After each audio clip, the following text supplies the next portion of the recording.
We adopted the standards in 2017 because we were looking to improve our practice of conservation. Program processes associated with planning, monitoring, reporting, and evaluating were historically variable, and projects were often defined by specific funding opportunities. EWT staff have worked alongside members of CMP and CCNet on a range of learning initiatives and external projects over the last 6 years, and I've personally found that becoming involved in the global conservation standards community has been invaluable for building relationships and maintaining that internal momentum. The reason why we decided to adopt the conservation standards is really to help our projects be more focused, more strategic. If I can boil down the step-by-step process, was really the high-level commitment, so the CEO president and the board's commitment. Next was committing the staff time and resources. Then there was really building that groundswell of commitment across the organization through educating people about what the conservation standards were, but especially about having that pilot to demonstrate the impact within the organization. The other things that I mentioned was really the outside support, both the push from Disney as well as other donors that were pushing for these types of standard practices. I think that the conservation standards can help organizations rethink and improve their strategies. In Panthera's case, we're actually mostly retroactively applying the conservation standards to projects that have been active for many years, and almost going back to reconceptualizing these projects helps us test assumptions. It also helps us gather new ideas by gathering input from maybe new staff members, helping us think of the outside the box solutions to, threats that we've been dealing with for years.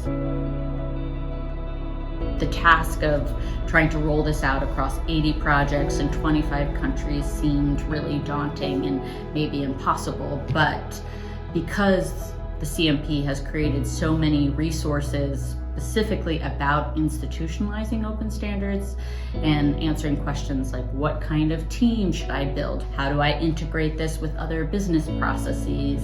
What are some of the roadblocks that we should look out for? Where should I even start? Marathi has been a major tool that we've been using for organizing our project and program information and being able to share that project and program information with different user groups. Before, as an organization, project and program information was on 20, 30, 40 different people's individual computers with all kinds of access and information flow challenges. So this is a huge advancement, but there are challenges. Adopting a standard is not easy for everyone, and it's not really desirable either, so that everyone works exactly the same way. So we just have to be realistic about how we adopt the standards and how we standardize our approaches, so that we leave enough leeway for people to use their imagination and to use their creativity, but in a bit of a standard framework, so that we're still collecting information in the same way. Some of our greatest challenges at the organization level has been patience, really. Patience with change. This is all about change management within an organization. And the time to get our teams at the place where they have the capacity and the understanding of these principles and practices, that they can really embrace them and use them in a more systematic way. By being able to better articulate the need for our projects and what our strategies are, it allowed us to gain much greater donor confidence in our work, which led to a greater amount of investment. And that allowed us to scale our projects at a level that we hadn't been able to before.